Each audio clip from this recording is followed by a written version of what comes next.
안녕하세요. 제 사연을 듣고 계시는 청취자 여러분께 반가운 인사를 올립니다.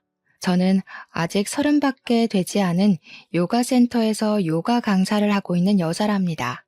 고작 나이 30에 어떤 일을 겪었길래 이곳을 찾아와 사연을 쓰고 있는지 무척이나 궁금하실 것 같습니다. 제가 겪은 이야기를 지금부터 하나하나 풀어보도록 하겠습니다. 저의 언니 같은 마음으로 혹은 엄마 같은 마음으로 같이 화를 내주시고 욕을 해주시면서 끝까지 들어주시면 감사하겠습니다. 저는 대학생 시절에 처음으로 요가에 푹 빠지면서 영상과 몸을 돌보는 휴식 시간에 대해 깊게 생각을 하게 되었습니다. 대학도 사실 겨우겨우 들어가기도 했고 그저 그런 성적에 맞춰서 진학을 했기 때문에 제가 가고 싶었던 전공을 선택할 수도 없었거든요. 무료한 대학 생활을 하며 학사 경고를 맞기도 했고 동기들이랑 잘 어울리지도 못하고 휴학을 반복했었습니다. 관심이 없는 학과이다 보니 강의 내용도 따라가기 어렵고 저만 자꾸 겉돌게 되니까 자연스럽게 아웃사이더, 소위 말하는 아싸가 되더라고요. 그래도 예쁜 얼굴에 몸매는 열심히 운동으로 가꾸고 있었던 터라 남자 학우들에게 인기는 있었지만 그거 아시죠? 남자인 친구들이 늘어날수록 여자인 친구들에게는 배척을 당하고 미움을 산다는 것을요. 결국 동기들 사이에서 꼬리가 9개 달린 여우라는 소문이 나기 시작했고 대다수의 여학우들이 저랑 어울려 다니기 싫어한다는 걸 알게 된 남자 학우들도 슬슬 저를 피하기 시작했습니다. 저는 사실 뜬 소문이었던 터라 너무나도 억울했지만 사실 학교 자체에는 그다지 미련이 없었기 때문에 그런가 보다 하고 신경 안 쓰려고 노력했죠. 그때마다 저를 달래준 건 친구도 술도 유흥도 아닌 바로 요가였습니다.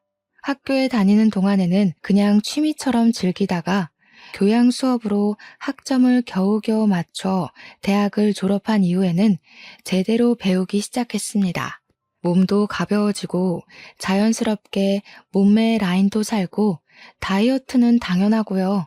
요가는 제 인생이나 다름없는 운동으로 자리를 잡게 되었습니다. 요가가 되게 정적인 운동 같다고 생각하실 텐데요. 사실 종류가 진짜 다양한 운동이거든요.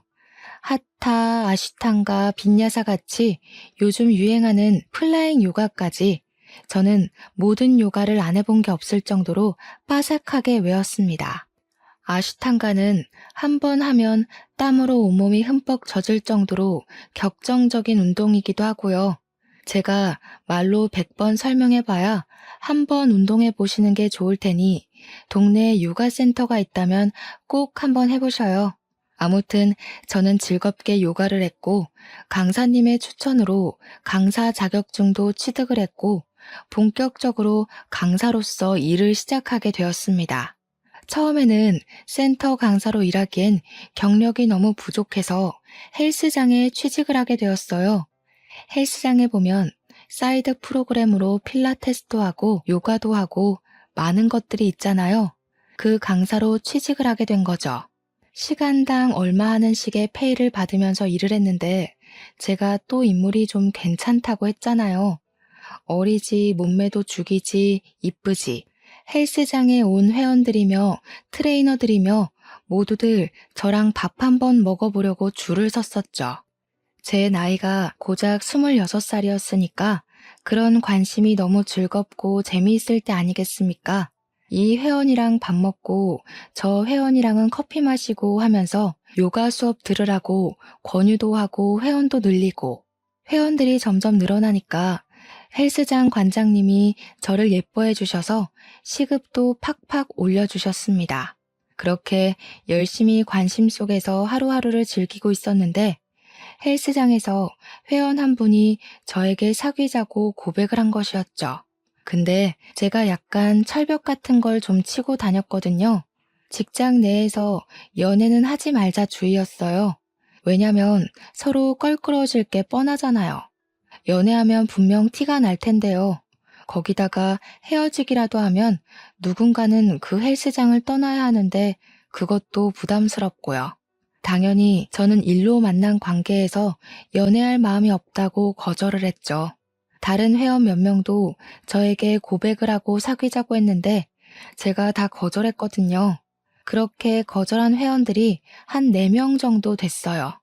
회원들도 처음에는 불나방처럼 달려들다가 제가 아무랑도 사귀지 않고 모두 거절을 하니까 그냥 그림의 떡이구나 하면서 들러붙지 않았죠. 물론 밥이랑 커피는 사준다고 하면 냉큼 얻어먹고 다니긴 했지만요. 그런데 어느 날 우리 헬스장에 진짜 누가 봐도 한 번 더 돌아볼 만큼 잘생긴 남자가 등록을 한 거예요. 몸도 장근육이 불룩불룩 야무지게 좋고 생긴 것도 진짜 잘생겼는데 더 멋있는 포인트는 말이죠. 차가 한 3대 있는 것 같더라고요. 요일별로 차를 바꿔 타고 등장하는데 하나같이 비싼 외제차를 끌고 오는 겁니다. 그중 하나는 억대 스포츠카라고 하더라고요. 다른 회원들도 시기와 질투, 부러움이 섞인 채로 뒷말들을 하는데 남자들의 질투가 어마어마하게 무섭더라고요. 관장님한테 슬쩍 그 회원에 대해 물어보니까 완전 금수저라고 하더라고요. 차고 다니는 시계가 몇 천만 원 하는 브랜드더라. 집이 원래 부자인 것 같더라. 나이도 많지 않더라 하면서 신나게 이야기를 하더라고요. 저도 모르게 홀린 사람처럼 관장님한테 저런 남자랑 한번 진하게 사귀어보고 싶다고 했더니 관장님이 저를 말리셨어요.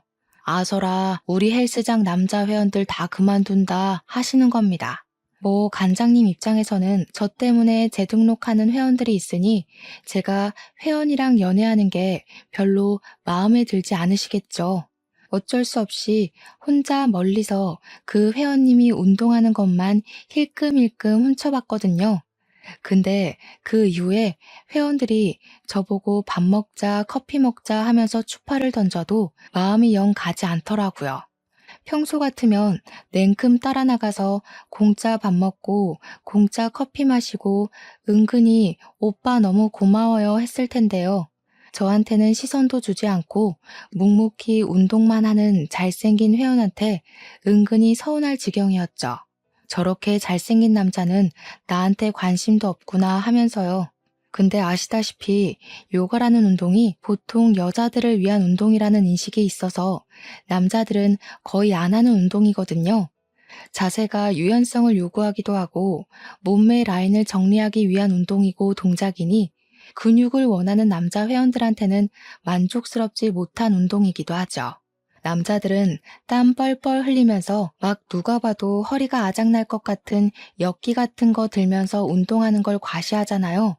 물론 요가에도 아시탄가라는 격정적인 운동이 있긴 하지만 남자 회원들에게는 매력적이지 못한 운동이죠. 누워서 호흡하고 명상하고 하는데 다들 지루해하기만 하고 별로 좋아하지 않았어요. 저랑 친해지고 싶어서 몇 번 수업을 받았던 남자 회원님들도 결국에는 떠나가더라고요. 아무튼 제가 제일 한가한 타임이 오후 9시 타임이거든요. 이때 보통 주부들은 집에서 아이들을 돌봐야 하는 시간이고 젊은 회원님들은 술 마시러 떠나는 시간이라서요. 저의 마지막 타임이기도 하고 끽해봐야 한두 명 정도 수업을 신청하면 일부러 8시 타임으로 옮겨놓고 빨리 퇴근해버려요. 관장님도 그 정도는 눈 감아 주시고요. 근데 그 금수저 회원님께서 덜렁 9시 요가를 신청해 두신 거 있죠? 더 신이 났던 건 9시 타임에 금수저 회원님 말고 다른 분들은 아무도 신청을 안 했더라고요. 평소 같으면 8시 타임으로 당기고 1시간 일찍 하는 퇴근을 꿈꿨을 텐데 제가 이런 절호의 기회를 놓칠 수 없죠. 일부러 9시까지 기다렸다가 완전 1대1 맞춤 수업으로 요가를 했어요. 어떻게 해서든지 흥미를 주고 싶은 마음에 어려운 동작들은 피하고 PT랑 비슷한 동작들로 커리큘럼을 수정해서 맞춤형 운동을 보여드렸죠. 1시간이 너무 순식간에 사라지고 수업이 끝났는데 저한테 요가가 이렇게 격정적인 운동인지 몰랐다고 생각보다 너무 재밌다고 해주셨어요. 처음으로 금수저 회원님과 말을 섞게 된 것이었는데 정말 목소리도 완전 중저음으로 좋더라고요. 와, 이 남자 진짜 인기 많겠다. 나 같은 건 넘볼 놈이 아니었구나 싶어서 한편으로는 슬프기도 했고요. 별다른 말 없이 안녕히 가세요 하고 퇴근할 준비를 하려고 하는데 회원님께서 저에게 다시 말을 걸어 오셨습니다. 혹시 이 수업 시간에 사람이 없나요? 하시길래 양심에 좀 찔리긴 했지만 그렇다고 대답을 했죠. 그러니까 오늘 수업을 받아보고 요가에 흥미가 생겼다면서 혹시 1대1 수업도 가능하냐고 물어보시더라고요. 제가 1대1 개인 레슨을 하긴 하는데 아무래도 단체 수업은 헬스장 프로그램에 포함된 가격이라 좀 저렴하고 1대1은 비싸거든요. 거기다가 시간도 오전 타임에 1대1 수업을 진행하고 저녁 타임은 단체 수업으로 진행한단 말이죠. 저녁 타임에 해야 오는 회원님들도 많아서 수업 분위기도 훨씬 흥분되거든요. 1대1 수업을 원하시면 시간대는 언제가 좋으시냐고 물어보니까 저녁 9시 타임이 딱인 것 같다고 하시더라고요.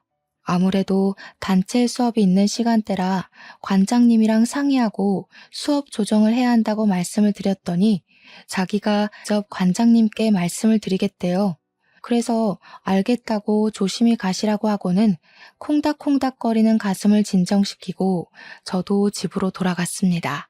다음 날 관장님이 저한테 슬그머니 오시더니 그 회원 어떻게 꼬셨냐고 물어보시더라고요. 그래서 제가 새침하게 꼬시긴 뭘 꼬시냐고 아무 짓도 안 했다고 하니까 막 호탕하게 웃으시더라고요.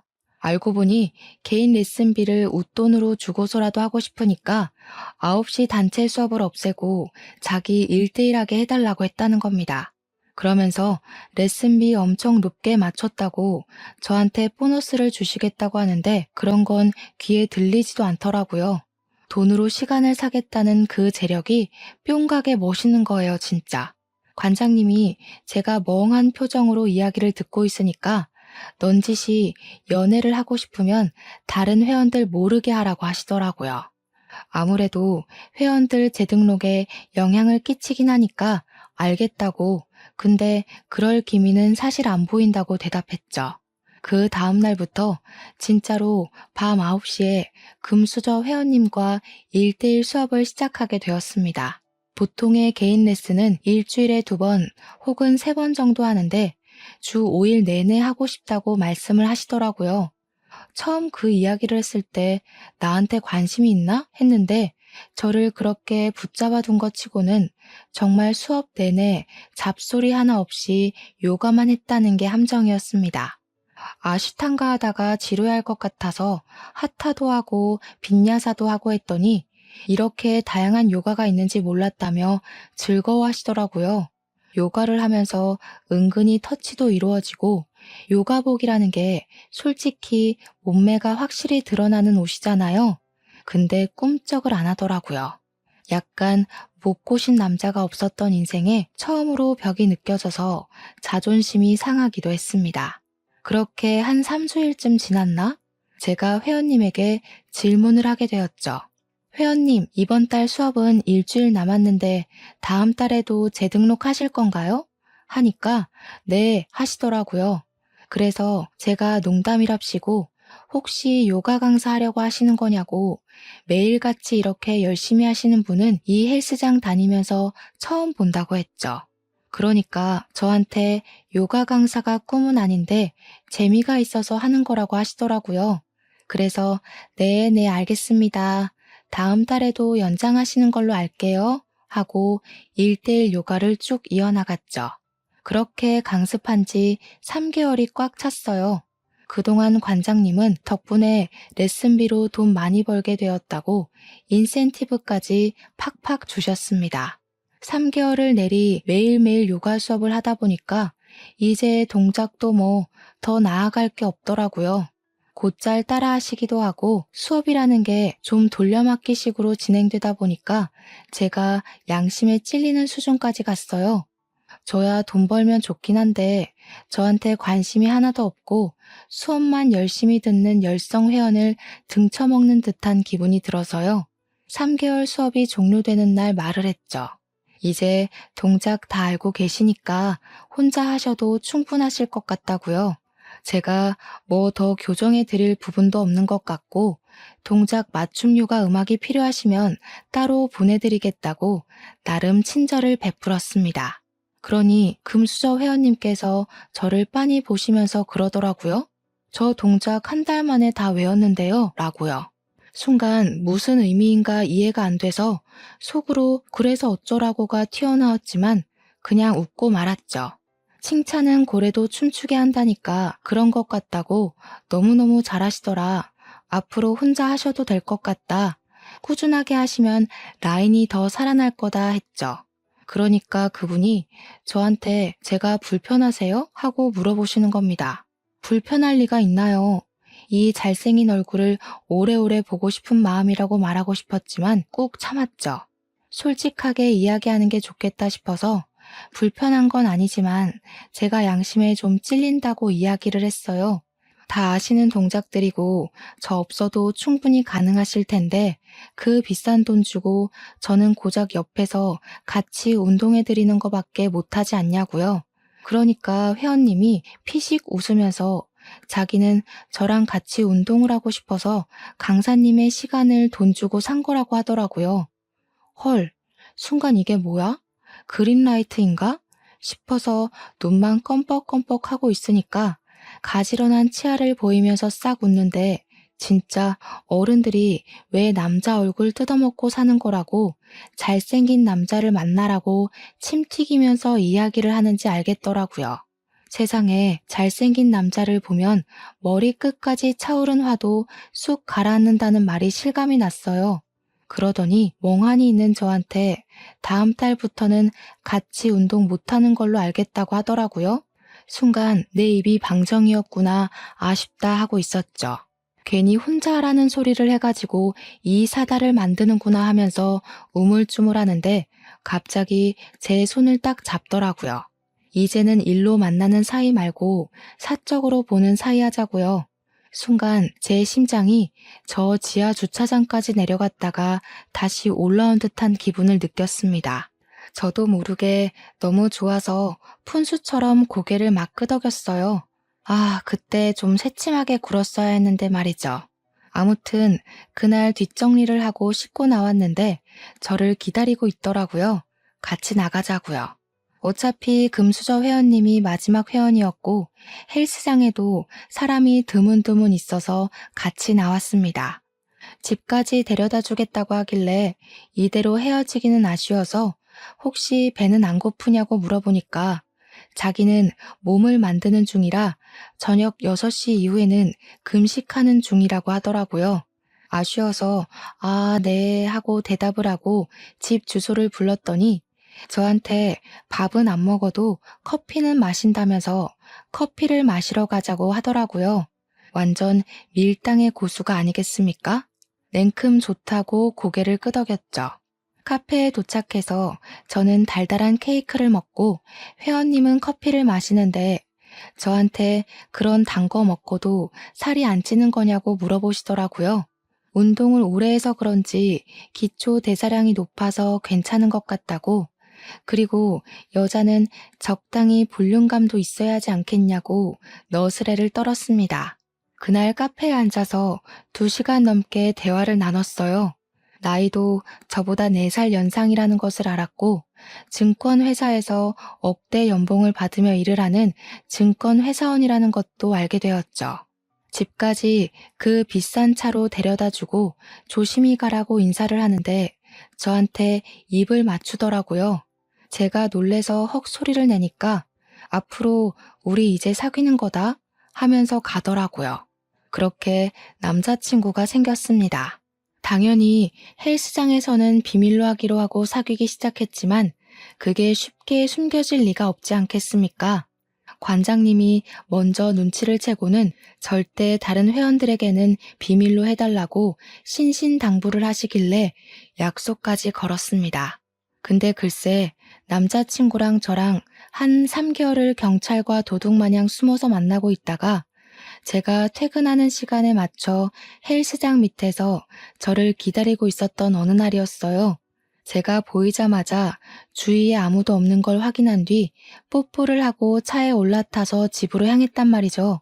분명 두리번거리며 확인했을 때 아무도 없었는데 그 장면을 목격한 회원님이 있었던 거예요. 하필이면 저에게 선물 공제도 하고 밥도 사주고 3번이나 고백했다가 차인 회원님이었던 거예요. 다음날 관장님을 찾아가서 제가 자기를 가지고 논 게 틀림없다면서 헬스장에 있는 회원님들에게 다 들리게 큰 소리로 난리를 쳤습니다. 거기다가 저한테 차인 인간들한테도 다 소문내가지고 그 사람들끼리 똘똘 뭉쳐서 관장님을 찾아간 거죠. 회원 관리를 이딴 식으로 해도 되는 거냐고, 불려우 같은 게 헬스장 물 다 흐리고 있다면서 당장 자르라고 했대요. 아니, 제가 누구를 만나든 말든 자기들이 무슨 상관인지 그땐 진짜 너무 억울하고 화가 나더라고요. 제가 뭐 마음에 들지 않아도 받아먹었으면 한 번은 만나야 되는 법이라도 있나요? 관장님이 저한테 일주일 정도 휴가라고 생각하고 쉬다 오라고, 그때까지 정리될 인간들은 다 떠날 거라고 하더라고요. 너무너무 죄송했기에 그럴까 싶긴 했지만 솔직히 제가 왜 피해야 하는지 모르겠더라고요. 무서울 것도 없고 쭉정이 같은 놈들 때문에 제가 피하면 소문만 더 더럽게 날 것 같았고요. 피할 이유 없다고 그냥 출근하겠다고 하고 나갔는데 제가 요가실에 들어서자마자 저한테 차였던 인간들이 줄줄이 소시지처럼 들어오더라고요. 저한테 꽃뱀이냐고 막 삿대질하면서 이야기를 하는데 기가 막혀서 제가 무슨 소리들 하시는 거냐고 뾰족하게 대꾸했죠. 그러니까 자기들이랑 밥 먹고 커피 마시고 살랑살랑 굴더니 연애는 돈 많고 잘생긴 놈이랑 하는 거 아니냐고. 관장님이 정리될 때까지 성격 죽이고 참으라고 했는데 저런 소리를 듣고 어떻게 참겠습니까? 바로 그냥 질러버렸죠. 그러면 회원님들이 잘생기고 돈이라도 많던가요? 자기들 능력 안 돼서 저 하나 꼬시지도 못해놓고 이게 무슨 자격지심이람? 제가 좋아하는 사람이랑 연애를 하겠다는데 왜 감나라 배나라 하세요? 제가 커피 사달랬어요? 밥 사달랬어요? 먼저 사주겠다고 나가자고 하더니 왜 저를 꽃뱀으로 만들어요? 근데 하필 그 타이밍에 요가 수업 들으러 왔던 아주머니 회원님 한 분이 그걸 들었던 거죠. 그 아줌마 입이 진짜 촉새였거든요. 남자 여럿이 와서 따지고 드니까 이리저리 소문을 이상하게 낸 거죠. 제가 이 남자 저 남자 다 꼬시고 다니다가 결국에는 잘생긴 금수저 물어서 한몫 챙기려고 판을 짰다고요. 와, 진짜 제가 지나가기만 하면 다들 수근수근 거리는데 속상해서 눈물도 몇 번 흘렸어요. 그때 제 남자친구가 그러더라고요. 이런 데서 고생하면서 일하지 말고 자기랑 결혼하자고요. 연애한 지 고작 3개월 지났는데 결혼이라니 상당히 오버하는 것 같고 너무 섣부른 판단이라 느껴지시죠? 근데 그때는 그런 거 생각할 겨를이 없었어요. 이미 이 사람에게 푹 빠져 있었고 결혼하자는 그 말 자체가 구원처럼 들렸거든요. 저는 바로 결혼하겠다고 대답을 했습니다. 저는 헬스장을 그만두게 되었고 본격적인 결혼 준비에 돌입을 하게 되었습니다. 우리 집에서는 금융권에서 일하는 억대 연봉을 받는 사위가 싫을 리가 없죠. 거기다가 집도 완전 금수저 집안이었으니까요. 오히려 집안 격차가 심하게 나는 것 같다면서 우리 딸이 무시당하고 고생할까봐 걱정이 되어 시집을 보내도 될지 말지 고민이 된다고 하셨습니다. 우리 예비 신랑이 부모님 손을 잡고 절대로 힘들게 하지 않을 거라고 걱정하지 마시라고 신신당부를 했습니다. 결국에는 번지르르한 우리 예비 신랑의 얼굴에 홀라당 넘어간 부모님은 결혼을 허락해 주셨습니다. 시댁에도 자연스럽게 인사를 드리러 갔는데 진짜 집에 도착하고 나서 깜짝 놀랐어요. 강남에 엄청 비싸다고 늘 집값 순위에 오르락내리락하는 주상복합에 사시더라고요. 연예인 누가 살더라, 정치인 누가 살더라 하면서 저 주상복합에 살아보고 싶다 하는 사람들이 있을 정도로 입에 오르는 곳이었습니다. 엘리베이터에서 느껴지는 고급스러움에 완전히 주눅이 들었죠. 아무튼 시댁에 갔는데 시부모님이 저를 반갑게 맞아주셨어요. 그런데 시부가 저한테 직업이 뭐냐고 물어보시는 겁니다. 그래서 담담하게 요가 강사라고 대답했죠. 그러자 요가 강사? 그거 좀 그런 직업 아니니? 하면서 저를 아래 위로 쭉 훑어보셨어요. 제가 빈정이 상해서 그런 직업이 뭔데요? 하고 다시 물었더니 시모가 나서서 말려주셨어요. 기분 나빴으면 미안하다. 너네 시아버지 될 사람이 고지식한 사람이라서 그래. 나도 요가하는 거 엄청 좋아하는데 우리 며느리가 틈틈이 좀 가르쳐주고 하면 좋겠구나. 나이를 먹어서 그런지 요가 같은 거 하면 스트레칭도 되고 좋더라고. 시모가 살갑게 웃으면서 이야기를 해주시니까 저는 신이 나서 좋다고 대답했죠. 시부는 저를 약간 뜨뜨미지근하게 대하시면서 몇 살이라고? 하고 또 한 번 질문을 하셨어요. 제가 27살이라고 대답을 하니까 고개를 끄덕이시더라고요. 아직 20대 후반이면 뭐 한두 살 더 어렸으면 좋았겠지만 말이야. 애 낳기는 나쁘지 않은 나이로구나. 너는 이 집에서 아무것도 할 일 없다. 그냥 아들만 줄줄이 낳으면 된다 이 말이야. 우리 집이 손이 아주 귀한 집이거든. 내가 3대 독자고 우리 아들이 4대 독자다 이 말이야. 네가 아들을 하나 낳아주면 차를 바꿔줄 거고 둘을 낳으면 강남에 집을 떡하니 사줄 거고 셋을 낳아오면 내 건물을 하나 증여해주마. 저는 그 말에 입을 떡 벌렸습니다. 아들만 낳아오면 된다는 말을 귀에 딱지가 앉을 정도로 들었어요. 그리고 결혼식도 정말 연예인 부럽지 않게 성대하게 올렸습니다. 집안의 4대 독자가 결혼을 한다는데 다른 집안에 얕보이면 안 된다고 하시면서 드레스도 해외에서 공수해온 드레스로 맞춰주셨고요. 식대가 1인당 18만 원이나 하는 누구나 알 법한 호텔에서 결혼식을 올렸습니다. 신혼집은 남편이 혼자 살고 있었던 집에 몸만 쏙 들어갔습니다. 저희 집에서 혼수를 바꿔주시겠다고 했는데 남편이 싹 거절했어요. 신제품으로 바꾼 지 얼마 안 됐다고 집안 살림 다 바꾸면 돈 낭비하는 거라고 나중에 노후자금 쓰시라고 하더라고요. 하나하나 배려해주는 남편의 말에 우리 가족들 모두 감동을 받았죠. 저는 결혼을 한 이후에 요가 강사 자리를 포기하지 않았고 재빨리 헬스장에서 일했던 경력을 토대로 요가 센터를 돌면서 면접을 보았습니다. 어쨌든 사회에서 예쁜 얼굴은 모든 일에 플러스 되는 요인이기도 하죠. 저는 바로 취직을 할 수 있었고 꽤 큰 센터에서 일을 하게 되어 월급도 매우 괜찮은 수준으로 협의를 보게 되었습니다. 남편에게도 취직을 했다고 자랑을 하니까 갑자기 버럭하더라고요. 아버지 말씀 뭘로 들은 거냐고. 우리 빨리 임신을 해야 하는데 대뜸 취직이 무슨 소리냐고요. 아직 27살밖에 되지 않았으니까 하루빨리 자식들 줄줄이 낳고 나면 몸 회복도 빠를 거고 출산 후에 요가 강사해도 되지 않냐고 하더라고요. 출산하면 여자 몸이 얼마나 망가지는데 하루아침에 요가 강사 일을 할 수 있겠습니까? 거기다가 제 친구들 중에는 시집간 친구들이 하나도 없는데 혼자 애까지 낳으면 제가 얼마나 외롭고 쓸쓸하겠어요. 이왕이면 친구들이랑 같이 육아하면서 정보 공유하고 지내는 게 좋지 않겠어요? 당장 아이를 낳을 마음이 없었던 저는 필사에 변명을 했고 남편은 들어주지 않았습니다. 어차피 다 도움이 있어서 키울 거고 아들만 낳으면 전적으로 시부모님께서 다 케어를 해주실 테니까 아무 걱정하지 말고 임신만 하면 된다고요. 남편은 그렇게 통보를 한 이후에 신혼생활을 즐길 마음이 정말 없는 건지 피임을 하지 않았습니다. 자녀 계획은 부부가 같이 세워야 한다고 생각했지만 제가 남편을 너무나도 사랑했던 터라 그냥 남편 말대로 하자고 생각하고 말았죠. 그렇게 결혼 한 달 만에 몸이 약간 피곤하다는 것을 느꼈고 미열도 느껴지고 어질어질한 기분이 들어서 이상하다 생각했죠.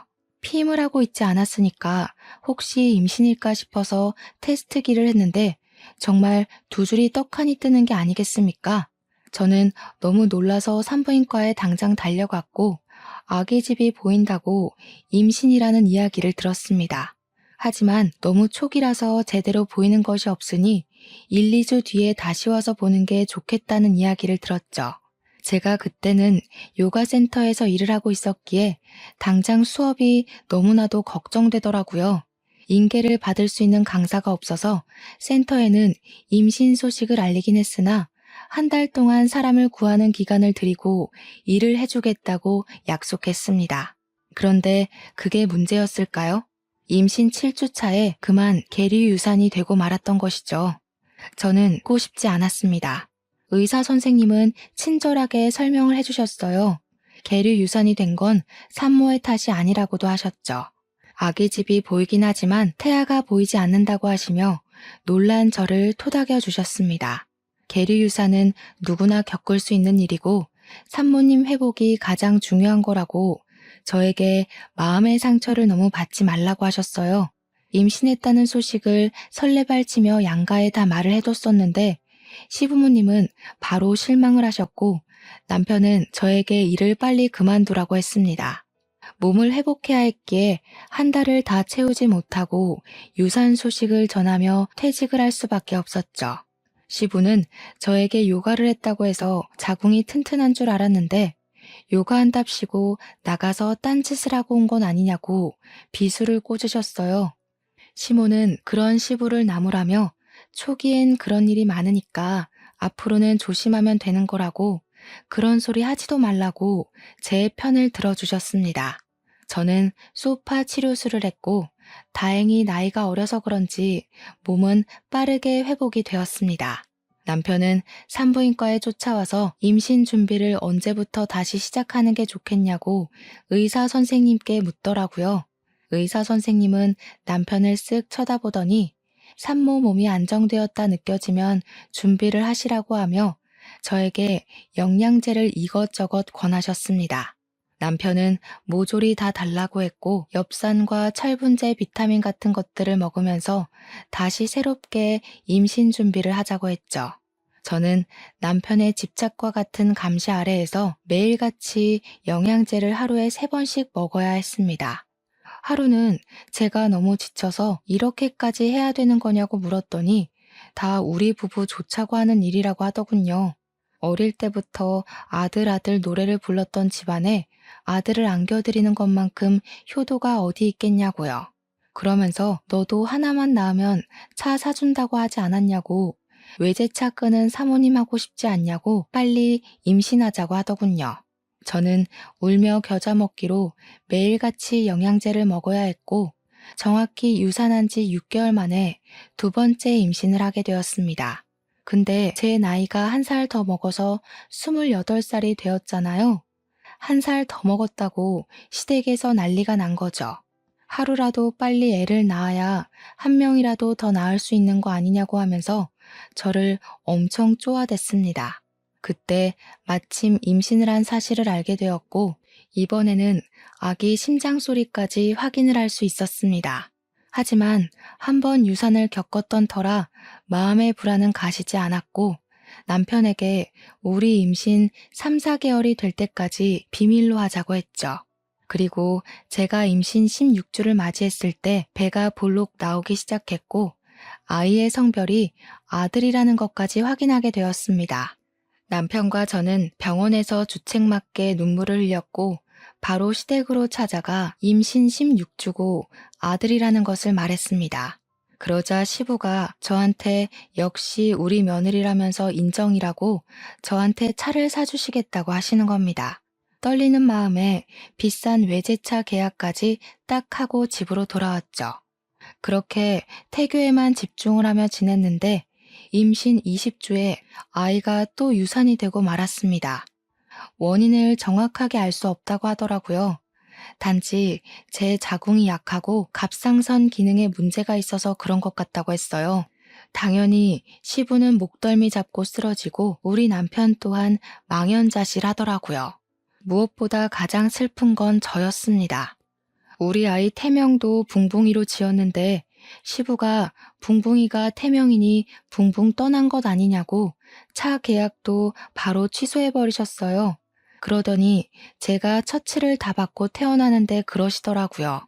너 혹시 담배 피우냐? 아기 가지고 술 먹고 춤추고 논 거 아니지? 아니면 자궁에 문제가 있어? 왜 애가 2번이나 유산이 되냐고.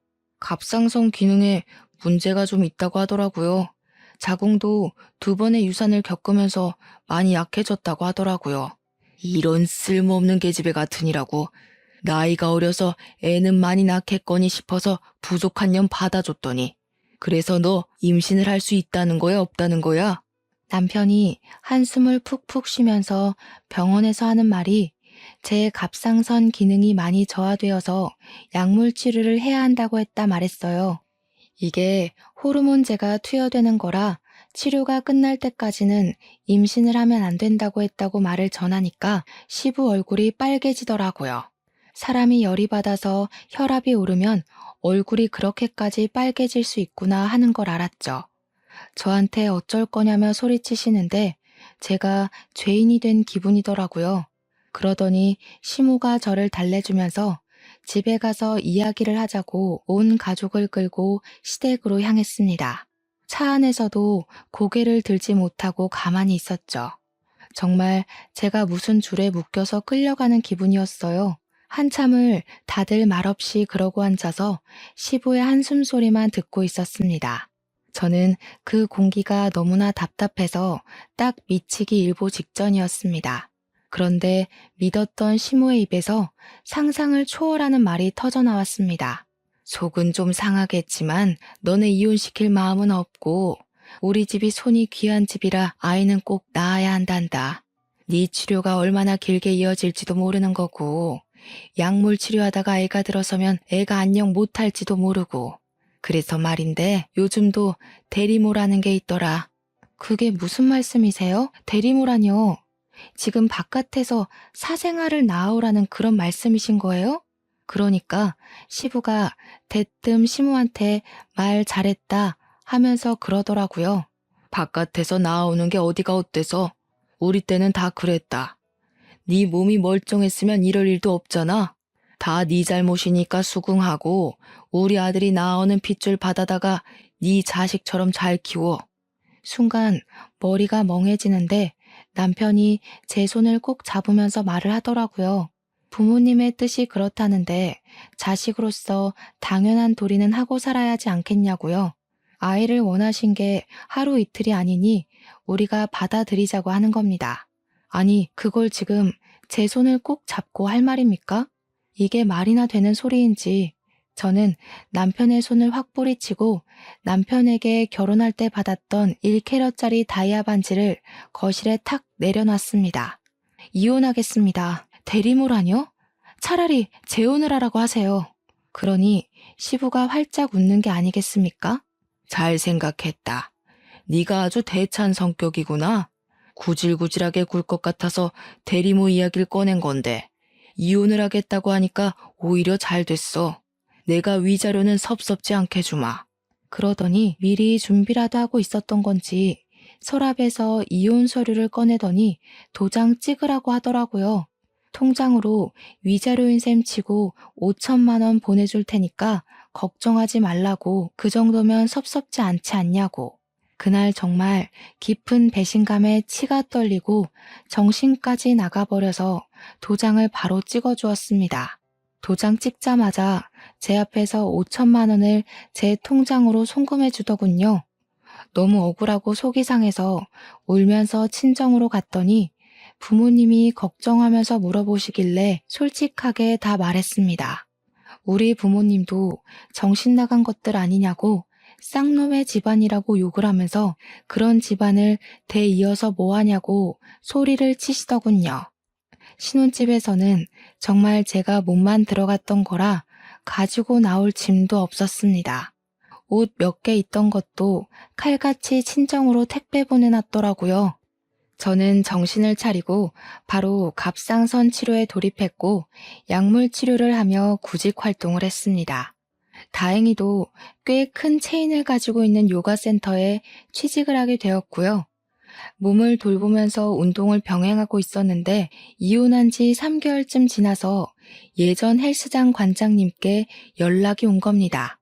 너 이혼한 거 진짜야? 어떻게 하셨어요? 어디 말도 안 했는데. 야, 네 전 남편 우리 헬스장 다시 등록했어. 여기 여자 트레이너랑 사귄다고 하더라. 어찌나 뻔뻔한지 여기 회원님들이 그 소문 다 알고 쳐다보는데도 꿋꿋하게 둘이 하루 종일 붙어 있는다니까. 그래서 저는 그냥 관심 없어요 하고 끊었습니다. 어떻게 이혼한 지 3개월 만에 새 여자친구랑 하하호호 할 수 있는지 저는 이렇게나 아픈데 말이죠. 그렇게 시간이 흐르고 흘러 1년쯤 지났을 때였습니다.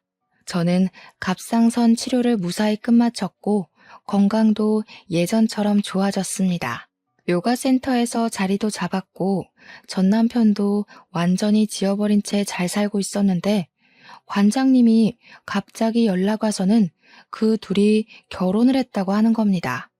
저한테 왜 이런 소식을 전해주시냐고 그만하시라고 하니까 관장님이 더 충격적인 이야기를 하셨어요. 아니, 근데 그게 끝이 아니야. 걔네 이혼도 했다? 벌써요? 왜요? 불임이래. 헐, 그 여자가 임신 못하니까 또 이혼시킨 거예요? 무슨 소리야. 네 전 남편이 불임이란다 글쎄. 왜 여자 트레이너랑 사귀면서 둘이 운동 죽어라 했다고 했잖아. 그때 근육을 더 키우면 멋있겠다는 트레이너 말에 스테로이드성 약물을 생각 없이 복용했다고 하더라. 이게 적당히 하면 괜찮은데 과하게 맞은 건지 정자 기능에 문제가 생겨서 불임됐다고 하대? 그러면서 벌 받은 거라고 저한테 꼭 이 사이다 소식을 전해주고 싶었다면서 안부 조금 물어보고 끊으시더라고요. 정말 대박이지 않나요? 4대 독자니 뭐니 하더니 결국 불임으로 끝이 나다뇨. 이게 다 자기 업보지 않겠습니까?